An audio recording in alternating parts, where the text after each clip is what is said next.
কেন? যাতে বেসরকারি পড়াশোনার ব্যবস্থার রমরমা বাজার ঘটতে থাকে। এই সমস্ত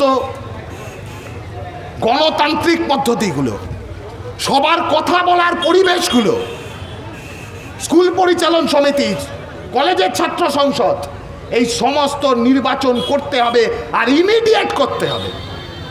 7 বছর ধরে এই সমস্ত গণতান্ত্রিক পদ্ধতিগুলোকে আটকে রেখেছে, বন্ধ করে রেখেছে, যাতে গোটা বাংলার মাটিতে মানুষের কথা বলার জোরটা, মানুষের কথা বলার স্পর্ধাটা আস্তে আস্তে আস্তে আস্তে ক্ষয়ে যেতে থাকে।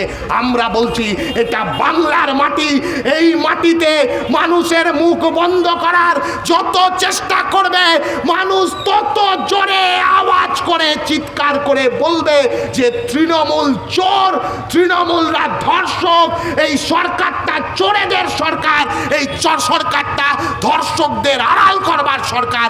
তাই এই সরকারটার শেষ থেকে ছাড়তে হবে। শুভজিৎ বলার সময় বলছিল তো, ভোট পেয়েছে মানেই কি? ভোট পেয়েছে মানেই তোমার আমার পড়াশোনার অধিকারটা কেড়ে নেবে। ভোট পেয়েছে মানেই মুক্ত স্বাধীনভাবে ক্যাম্পাসের ভেতর চলাফেরা করবার অধিকারটা কেড়ে নেবে।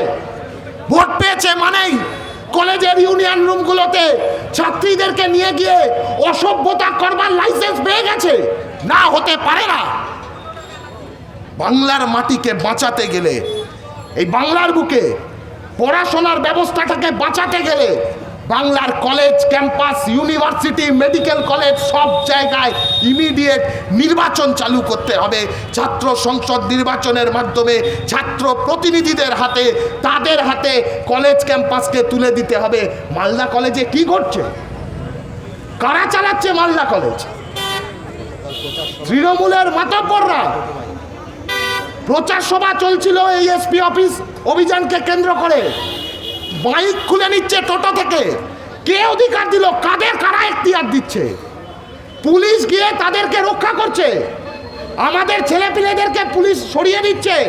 আর তৃণমূলের সেই সমস্ত মাতব্বরদের পুলিশ থানায় নিয়ে গিয়ে চা বিস্কুট খাওয়াচ্ছে।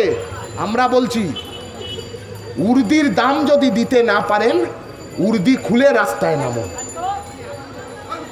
পশ্চিমবাংলাকে রক্ষা করতে গেলে পুলিশকে সক্রিয় ভূমিকা নিতে হবে, নিরপেক্ষ ভূমিকা নিতে হবে। আর বাংলার মাটিতে বাংলার মানুষের আওয়াজ, বাংলার ছাত্র ছাত্রী, অভিভাবক, অধ্যাপক, শিক্ষক সমাজ, শিক্ষানুরাগী সমস্ত মানুষের আওয়াজ এটাই যে ভয়মুক্ত ক্যাম্পাস চাই। সেই ভয়মুক্ত ক্যাম্পাসের দিকে এগোতে এই মালদা জেলার বুকে আজকের এই এসপি অফিস অভিযানের মাধ্যমে এই মালদা জেলার ভয়মুক্ত ক্যাম্পাসের গোটা যে কর্মসূচি আগামী 3 মাস ধরে যে আন্দোলন চলবে, সেই আন্দোলনের শুরুয়াত হলো। ভারতের ছাত্র ফেডারেশন আগামী 3 মাসের মধ্যে এই জেলার প্রতিটা ক্যাম্পাসের গেটে গিয়ে চিৎকার করে ভয়মুক্ত ক্যাম্পাসের দাবিকে সামনে তুলে ধরবে। আপনাদের সকলের সহযোগিতা, সাহস, স্পর্ধা, তার সঞ্চরণ আমাদের মধ্যে হবে। এই আশা রেখে, এই আশা ভরসা